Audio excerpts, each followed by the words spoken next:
Hi hello students, welcome to our channel. ఈరోజు ఈ వీడియోలో మనం 9th class maths chapter 11 surface areas and volumes exercise 11.1 question number 3 and 4 గురించి నేర్చుకుంటున్నాం. 4 questions, question number 1 and 2.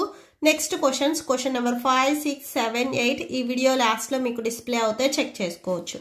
Question number 3 చూడండి.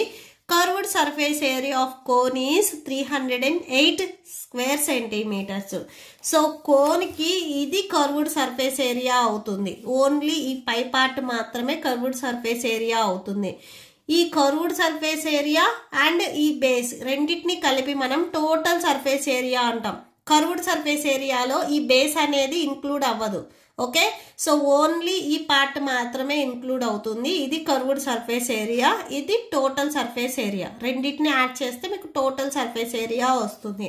ఇక్కడ మీకు స్లాంట్ హైట్ అంటే ఎల్ వాల్యూని. సో ఇక్కడ మీకు ఎల్ వాల్యూ ఇచ్చారు.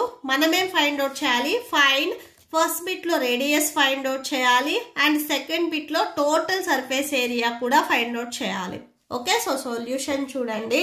సొల్యూషన్ ఫస్ట్ మీకు స్లాంట్ హైట్ ఇచ్చారు small L and curved surface area వాళ్ళే ఫైండ్ అవుట్ చేసి ఇచ్చారు. ఫస్ట్ బిట్ లో మనం రేడియస్ ఫైండ్ అవుట్ చేయాలి. ఓకే, సో రేడియస్ ని ఎలా ఫైండ్ అవుట్ చేస్తాము అంటే curved surface area find out చేయాలంటే మనం ఏ ఫార్ములాని యూజ్ చేసుకుంటాము నార్మల్ గా?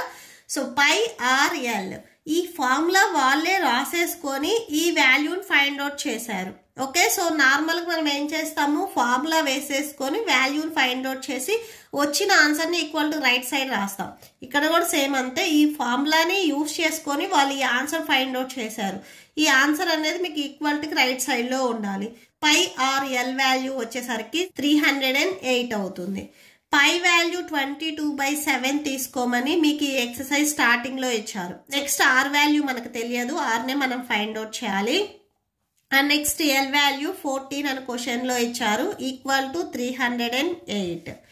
సో చూడండి ఇక్కడ 7 1s 7 2s 14. సో క్యాన్సిల్ చేస్తే ఇక్కడ మీకు 22 ఆర్ అండ్ నెక్స్ట్ ఇక్కడ 2 ఉంది కదా, సో 2 కూడా రాసేసుకోండి. స్టెప్ లో 2 అండ్ 22 ని మల్టిప్లై చేయండి. 44 ఇంటూ ఆర్ ఈక్వల్ టు 308 ఉంటుంది. మనకు కావాల్సింది ఆర్ వాల్యూ కాబట్టి సో 44 ని ట్రాన్స్పోజ్ చేసుకోండి, డివిజన్ లోకి వస్తుంది. సో ఇక్కడ క్యాన్సిల్ అవుతుంది కదా, క్యాన్సిల్ చేయండి. 2 2s 4 2 2s 4 2 1s 2 5s 10 2 4s 8. Next మళ్ళీ 2 11s 2 7s 14 2 7s 14 11 1s 11 7s 77. So R value 7 వచ్చింది. ఇక్కడ మీకు సెంటీమీటర్స్ ఇచ్చారు కాబట్టి సో సెంటీమీటర్స్ అవుతుంది. Okay, so R value 7 centimetres. And next చూడండి, సెకండ్ బిట్ లో ఏం ఫైండ్ అవుట్ చేయమన్నారు? Total surface area find out చేయమన్నారు. సో నెక్స్ట్ అది ఫైండ్ అవుట్ చేద్దాం. Total surface area. So formula ఏంటిది? Total surface area find out చేయడానికి pi R into L plus R. Pi value 22/7 and R value ఇప్పుడే మనం find out చేసాము 7 centimetres. ఇక్కడ first bit లో ఫైండ్ అవుట్ చేసాము చూడండి, 7 సెంటీమీటర్స్ వచ్చింది. ఎల్ వాల్యూ మీకు క్వశ్చన్ లో ఇచ్చారు 14 సెంటీమీటర్స్ అని. R value 7. 22/7 into 7. First bracket లో ఉన్నవి యాడ్ చేయండి. సో యాడ్ చేస్తే మీకు 14 + 7 అంటే 21 వస్తుంది. ఈ బ్రాకెట్ మీనింగ్ ఏంటంటే ఇంటూ అని. సో బ్రాకెట్ తీసేసి ఇంటూ రాసేసుకోండి. నెక్స్ట్ స్టెప్ లో క్యాన్సిల్ అవుతుంది కదా, క్యాన్సిల్ చేయండి. 7 1s క్యాన్సిల్. రిమైనింగ్ ఇక్కడ 22 ఇంటూ 21 ఉంటుంది. మల్టిప్లై చేయండి, 462 వస్తుంది. 462 సో స్క్వేర్ సెంటీమీటర్స్. సో ఇక్కడ లాస్ట్ లో ఒకసారి కన్క్లూడ్ చేయండి. therefore total surface area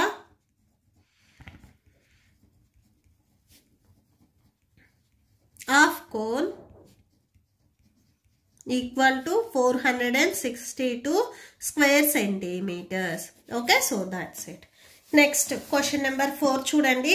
A conical tent is 10 meters height and the radius of its base is 24 meters. Find slant height of the tent. Second బిట్లో వచ్చేసరికి ఆ క్యాన్వాస్కి ఎంత cost అవుతుంది అనేది మనం ఫైండ్ అవుట్ చేయాలి. First of all conical tent అంటే మీరు ఆల్రెడీ చూసే ఉంటారు, గుడారాలు. ఓకే, సో తెలుగులో చెప్పాలి అంటే గుడారాలు. సో ఇక్కడ నేను డిస్ప్లే చేస్తున్నాను చూడండి. సో దీనిని మనం కానికల్ టెంట్ అంటాము. ఇక్కడ మీరు అబ్జర్వ్ చేసినట్లయితే ఈ కానికల్ టెంట్ వచ్చేసరికి మీకు కింద బేస్ అనేది ఏముండదు, ఓన్లీ ఆల్ సైడ్స్ వచ్చేసరికి మీకు కర్వ్డ్ షేప్లో ఉంటుంది. సో ఇక్కడ మీకు ఏ ఫార్ములా గుర్తు రావాలి అంటే కర్వ్డ్ సర్ఫేస్ ఏరియా వేయాలి. ఇక్కడ చాలా మంది డౌట్ వస్తుంది, టోటల్ సర్ఫేస్ ఏరియా ఫార్ములా వేసుకోవాలా, కర్వ్డ్ సర్ఫేస్ ఫార్ములా వేసుకోవాలా అని.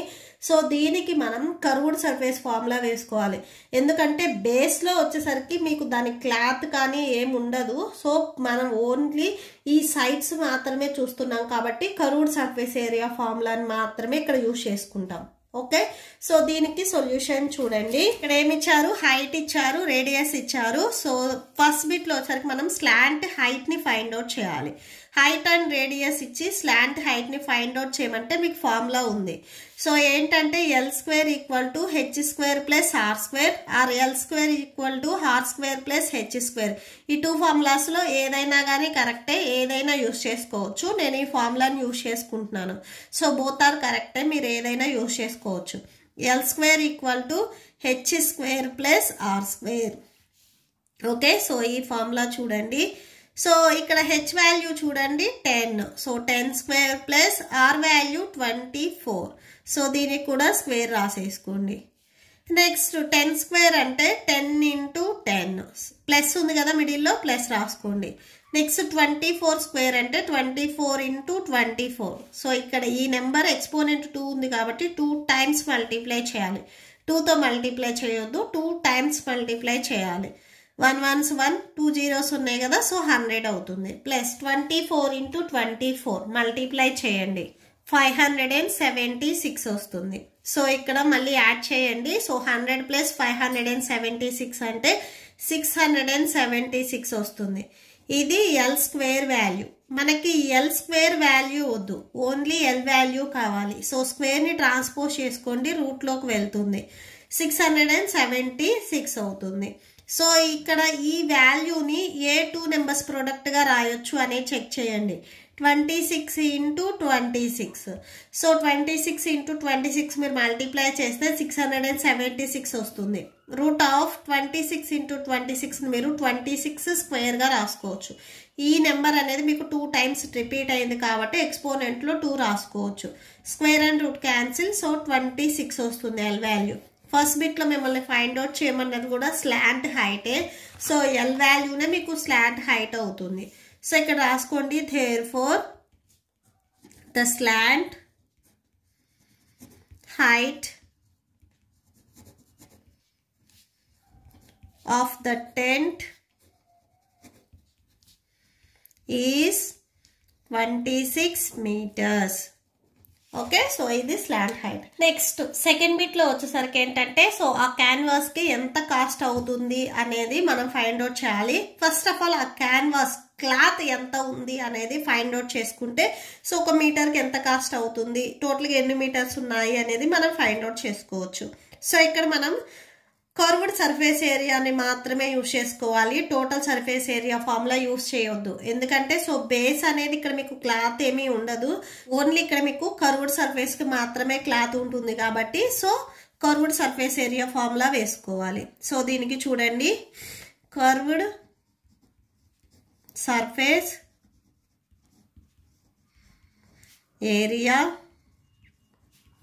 Of tent that equal to formula pi r l, that equal to pi value 22/7, r value 24, next l value so ఇప్పుడే మనం ఫైండ్ అవుట్ చేసుకున్నాము 26 వచ్చింది. ఓకే, r వాల్యూ మీ క్వశ్చన్లోనే ఇచ్చారు 24 అని, and next l value 26. Okay, so cancel అయితే cancel చేసేసుకోండి. First 24 into 26 నేను ఈ వాల్యూని మల్టిప్లై చేస్తున్నాను. ఈ 2 వాల్యూస్ మల్టిప్లై చేస్తే 624 వచ్చింది. బిఫోర్ మీకు 22/7 ఉంది కదా, నెక్స్ట్ అది కూడా రాసేసుకోండి. నెక్స్ట్ 22 ఇంటూ 624ని మల్టిప్లై చేయండి. మల్టిప్లై చేస్తే 13,728 అండ్ డినామినేటర్లో 7 ఉంది, 7 రాసుకోండి. ఓకే, మళ్ళీ మీరు డివైడ్ చేయొద్దు ఎందుకంటే నెక్స్ట్ స్టెప్లో క్యాన్సిల్ అవుతుంది, క్యాన్సిల్ చేయొచ్చు. ఇక్కడ మీకు ఇది వచ్చేసరికి స్క్వేర్ మీటర్స్ వచ్చింది. సో ఇక్కడ చూడండి 1 స్క్వేర్ మీటర్కి కాస్ట్ వచ్చేసరికి 70 రూపీస్ అని చెప్తున్నారు. సో ఇట్లాంటి స్క్వేర్ మీటర్స్ వచ్చేసరికి మీకు ఇక్కడ టోటల్గా 13,728/7 ఉన్నాయి. దీని కాస్ట్ ఎంత అవుతుంది అనేది ఫైండ్ అవుట్ చేస్తున్నాము. The cost of 1 square metre canvas equal to 70 rupees. So cost of required or cost of 13,728/7 square meters canvas equal to, so 1 pen cost వచ్చరికి 5 రూపీస్ అయితే, సో ఇలాంటి పెన్స్ నా దగ్గర 10 ఉన్నాయంటే, సో 10 పెన్స్ కాస్ట్ అంటే ఏం చెప్తారు, 10 × 5 వేస్తారు. సేమ్ ఇక్కడ కూడా అంతే. సో ఏవైతే మీకు పెన్స్ ఉన్నాయో total pens by 1 pen cost వచ్చేసరికి ఇక్కడ 70 రూపీస్ అనుకోండి. సో ఇంటూ 70, సో ఇలా వేసుకోవాలి. ఓకే, సో క్యాన్సిల్ అవుతుంది. 7 1s 7 10s 70 వస్తుంది. సో 13,728 × 10. ఓకే, సో ఈ వాల్యూకి మీరు 10తో మల్టిప్లై చేశారంటే సేమ్ ఇదే వాల్యూ రాసేసుకొని లాస్ట్ 0 పెట్టేసుకుంటారు అంతే. ఓకే, సో 1తో ఈ నెంబర్ మల్టిప్లై చేస్తే సేమ్ నెంబర్ వస్తుంది, 0 ఉంది కదా, 0 రాసేసుకుంటారు. సో టోటల్గా ఇక్కడ మీకు 1,37,280 రూపీస్ కాస్ట్ అవుతుంది. Okay, so that's it. ఈ ప్రాబ్లంతో మీకు ఈ వీడియో కంప్లీట్ అయింది. మీకు ఈ వీడియో నచ్చితే ప్లీజ్ లైక్ చేయండి, మీ ఫ్రెండ్స్కి షేర్ చేయండి అండ్ మన ఛానల్ని సబ్స్క్రైబ్ చేసుకోండి. ఇప్పుడు నేను చెప్పిన ఈ ప్రాబ్లంకి మీకు నోట్స్ డిస్ప్లే అవుతాయి, చెక్ చేసుకోవచ్చు. Thank you and thanks for watching.